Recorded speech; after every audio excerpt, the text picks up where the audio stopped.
Dear students, हम लोगों ने नेक्स्ट जो टॉपिक डिस्कस करना है, हम लोग बायोडाइवर्सिटी चैप्टर 3 स्टार्ट कर चुके हैं और हम लोग तकरीबन मिड ऑफ द चैप्टर जा रहे हैं इस वक्त। और हम लोगों ने जो आज टॉपिक डिस्कस करना है वो है हमारे पास हिस्ट्री ऑफ क्लासिफिकेशन। तो आइए देखते हैं कि हिस्ट्री ऑफ क्लासिफिकेशन क्या है, किस तरीके से क्लासिफिकेशन सिस्टम को बनाया गया था। तो याद रखिएगा कि ये जितना भी क्लासिफिकेशन सिस्टम था ये सबसे ओल्डेस्ट सिस्टम ऑफ क्लासिफिकेशन था। इसे सबसे पहले जो ग्रीक फिलोसफर था अरिस्टोटल, अरस्तु, उसने सबसे पहले डिस्क्राइब किया था और बताया था कि ज़मीन पर जितने भी जानदार हैं वो सब के सब क्या हैं, वो दो ही ग्रुप में हैं, एक हैं एनिमल, दूसरे हैं प्लांट। तो उसकी इस डिस्कवरी के बाद 17 के अंदर 700 के अशरा में अबू उस्मान उमर अल जाहिज ने क्या किया था, 350 एनिमल की स्पीशीज़ को डिस्क्राइब किया था और 8 यानी चींटियों को की जो ज़िंदगी थी, हालात ज़िंदगी थी, उनको ज़रा डिटेल से डिस्क्राइब किया था। फिर हमारे पास है 1172 में दूसरे बड़े मुसलमान थे, एवरोसिस के नाम से जाने जाते थे, जिनका नाम था इब्न रश्द। इन्होंने क्या किया था, एक बुक थी अरिस्टोटल की, डी एनीमिया, उसका अरेबिक ज़ुबान में तर्जमा किया था। ये उनका उस वक्त का सबसे बड़ा काम था। इसके साथ साथ जो है वो 15th सेंचुरी आ गई और 15th सेंचुरी में और भी बहुत सारे जो हमारे पास साइंटिस्ट थे उन्होंने काम किया, जिनमें सरे फहरिस्त हैं हमारे पास एंड्रिया सेसल पिनो,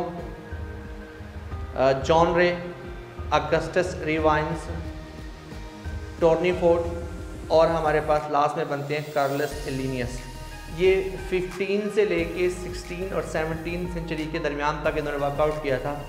क्लासिफिकेशन से मतलब इन्होंने क्या क्या काम किया, तरह इसको देख लेते हैं। सबसे पहले जो थे एंड्रिया सेसल पिनो, इन्होंने क्या किया, इन्होंने जितने भी प्लांट थे उन सारे प्लांट को 15 बड़े ग्रुप्स में डिवाइड किया।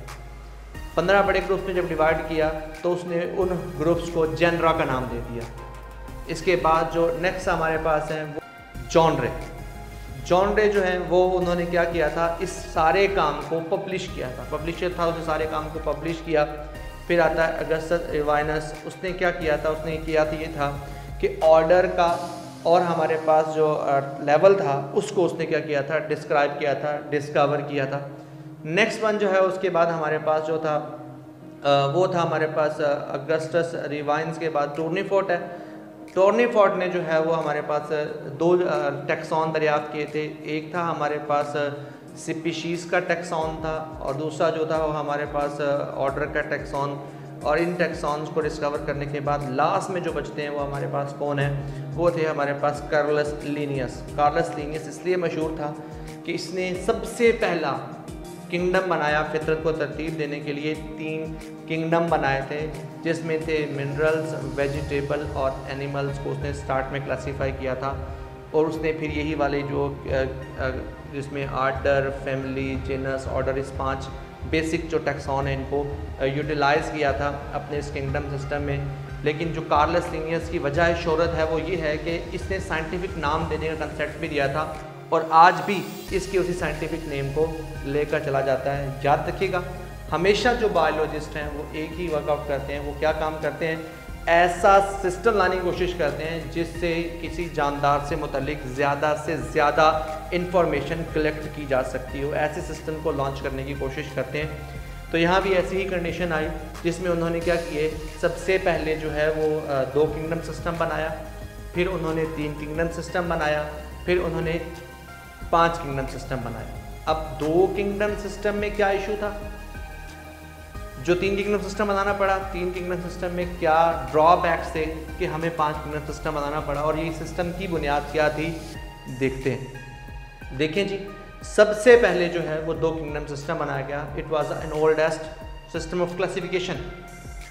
क्या था इसकी बेस, एक ही बात कि कोई जानदार खुराक कैसे हासिल करता है, मोड ऑफ न्यूट्रिशन।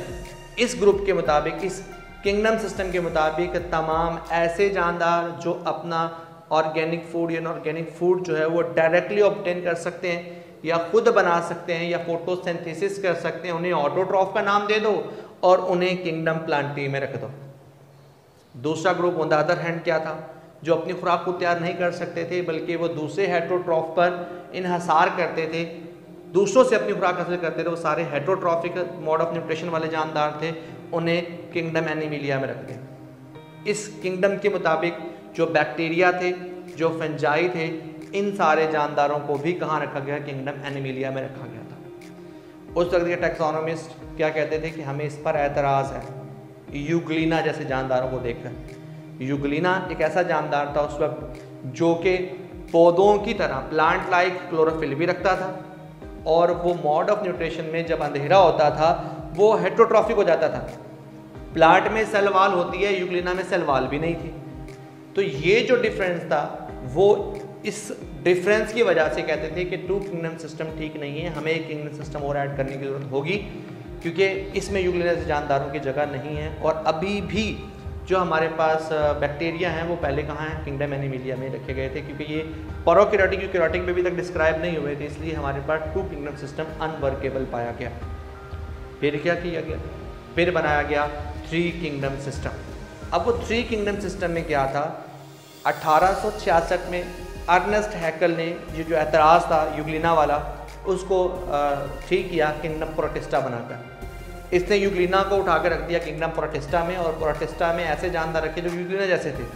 तो साथ ही साथ इसने क्या किया? एनिमल किंगडम से बैक्टीरिया को उठा के भी इधर ही डाल दिया।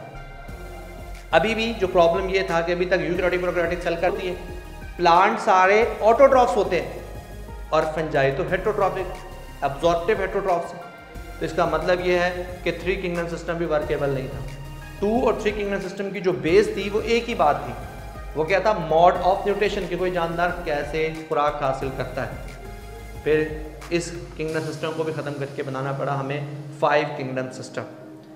याद रखिएगा, उसके बाद जो है वो अर्नेस्ट हैकल के बाद जो था ए चेटन ने, ठीक है जी, 1927 में आई थिंक जो है उन्होंने वर्कआउट किया। उसमें क्या किया था? प्रोकैरियोटिक यूकैरियोटिक की सेल जो इस्तेलाह थी, जो डेफिनेशन थी, उसको क्लियर किया और क्या कर दिया? जानदारों को प्रोकैरियोटिक यूकैरियोटिक की बिना पर अलहदा कर दिया। प्रोकैरियोटिक यूकैरियोटिक की इस्लाह पौधों और जानवरों के लिए अलहदा इस्तेमाल की, और जो बैक्टीरिया का था, बैक्टीरिया को अलहदा से जो हमारे पास है वो प्रोकैरियोटिक ग्रुप में रख दिया गया। साथ ही साथ एक अलहदा किंगडम भी बनाया, फंजाई। अब बात यह है कि ये 5 किंगडम सिस्टम किस बिना पर बनाया गया? बनाया किसने था ये 5 किंगडम? ये बनाया था रॉबर्ट वुटेकर ने। वुटेकर का जो फाइनल 5 किंगडम सिस्टम था ये हमारे पास उस वक्त का सबसे बेसिक था। इसमें 2 ही बातों को लेकर वुटेकर ने सिस्टम को बनाया था। एक कि सेलुलर ऑर्गेनाइजेशन क्या होगी, यानी कि आया कि सेल यूकैरियोटिक होगा या प्रोकैरियोटिक होगा, या वो सेल यूनिसेलुलर होगा, या वो हमारे पास कॉलोनियल सेलुलर होगा, या वो मल्टी सेलुलर होगा।